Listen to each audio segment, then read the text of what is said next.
that I am a Christian and I believe in God. I am a man who has no godfathers, but I have God. My ministers can bear witness that I have not lobbied, I have not called anyone, I have not done anything. Maybe I have prayed. So I really thank God. Today, as you have said, is a day of mixed emotions. We cannot celebrate, but we also we cannot mourn endlessly. But honorable ministers present and my colleagues, allow me pass a tribute to our leaders who have left us.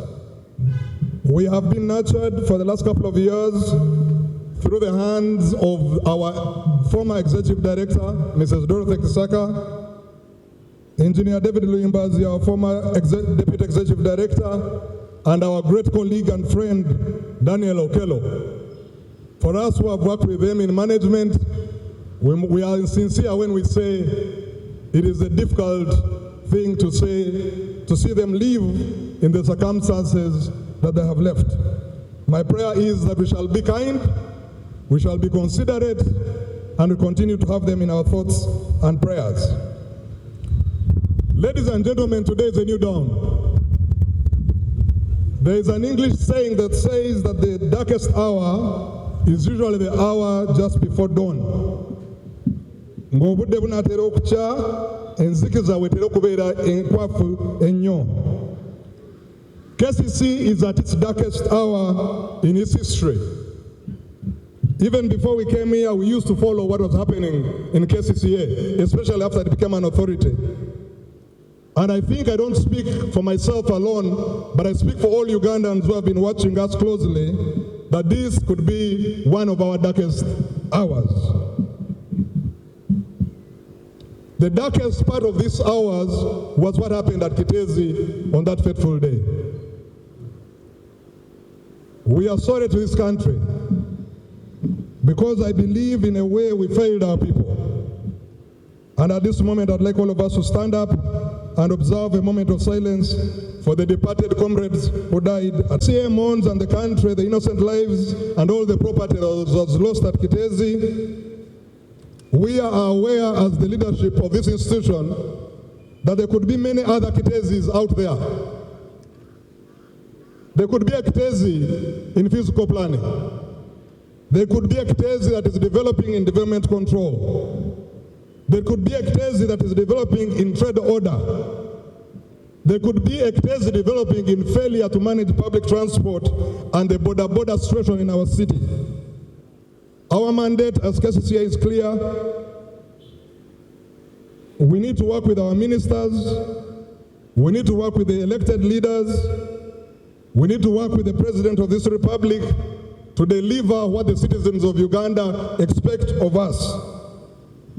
I would like at this moment to pay my respect and honor to His Excellency, the President of Uganda, Yoweri Kaguta Museveni, for the great leadership he has accorded us for the last 40 years, but most importantly, for reminding us ever again that it's our generational responsibility to think about socioeconomic transformation, to be patriotic, to think about our region for regional integration, but most importantly, to know that the future lies in our hands. My colleagues at KCCA, let me tell you something. Those of you who work in the legal department know that I'm not just making a speech. This is something that I believe in. The biggest asset any country has is its human resource. There is a country in the world called Singapore. Singapore does not even have a tenth of the resources we have in Uganda. But Singapore transformed from a third world to a first world in 30 years because of harnessing their human resources. There's over 2,400 people or thereabout working in KCCA. You are our biggest asset. We have to harness you. We have to train you. We have to guide you. We have to offer leadership so that you can deliver the services this city is craving for. Our appointing authorities have given us 100 days. When I heard this news, I walked over to my brother Nowere this morning. And I told him, my brother, destiny has given us a challenge today. It's a tough challenge, but we have been given 100 days to show what is possible. We have been given 100 days to show that it's possible to restart. We have given ourselves 100 days to offer leadership, to get all of you understanding that it's actually possible to turn Kampala into a vibrant, livable, and sustainable city. And I told Mr. Nowere this morning that if those 100 days end and we've done what we're supposed to do, let us be comfortable to go back to our homes, to go back to our departments, and tell our children that we did well when we were given the opportunity. Ladies and gentlemen, fellow countrymen, and our people of Kampala, I cannot leave this microphone without telling you one of the key. I went to management school at the University of Yale, and I also went and studied public administration at the University of Harvard in the United States. One of the things that we were taught was what they call the Patrick Lencioni's model or pyramid. And I want you to listen to me carefully. If you can forget everything else I've said, I beg you, my colleagues, not to forget what I'm about to say. Because it's going to define how we're going to work. It's going to define how we're going to prioritize things. It's going to define how we're going to report. In any institution, the most key thing is trust. Trust. Trust. Trust one another. When 10 team members are genuinely transparent and honest with one another, it forms a safe environment that creates and builds vulnerability-based trust. This institution, in the 1.5 years I've been here, I've seen it has suffered a serious shortage of trust. I will be a leader who encourages trust. Because when you have trust, then you can engage in constructive conflict. Conflict can be constructive, but it is conflict with trust. Team members will be able to engage in unfiltered, constructive conflict based on ideas.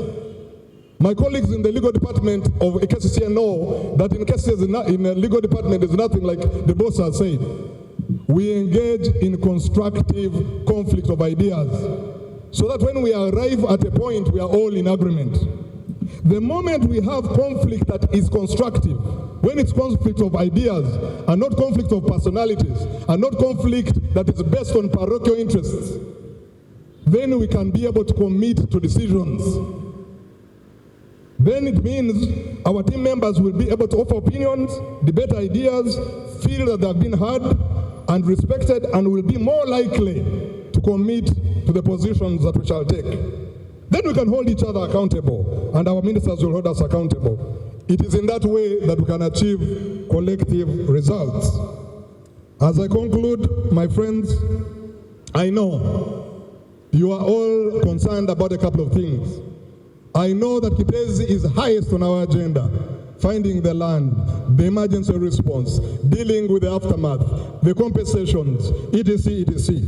But I also know that some of you are uncomfortable about the human resource manual. You're not sleeping because you've heard things about that manual. I want to tell you that we are hearing you and we're going to pay attention to it.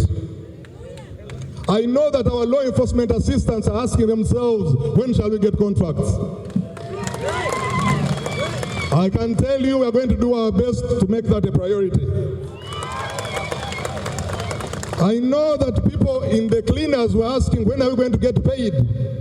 And we're asking ourselves, is the problem money? I was asking my colleagues, don't we have money? Why aren't we paying? And then I was told, maybe it was because of the way we planned the contracting process that there have been some delays. But let us tell the cleaners of this city, our mamas who are on the streets of Kampala, we see you, we know you, we recognize you, we are going to deal with your problem.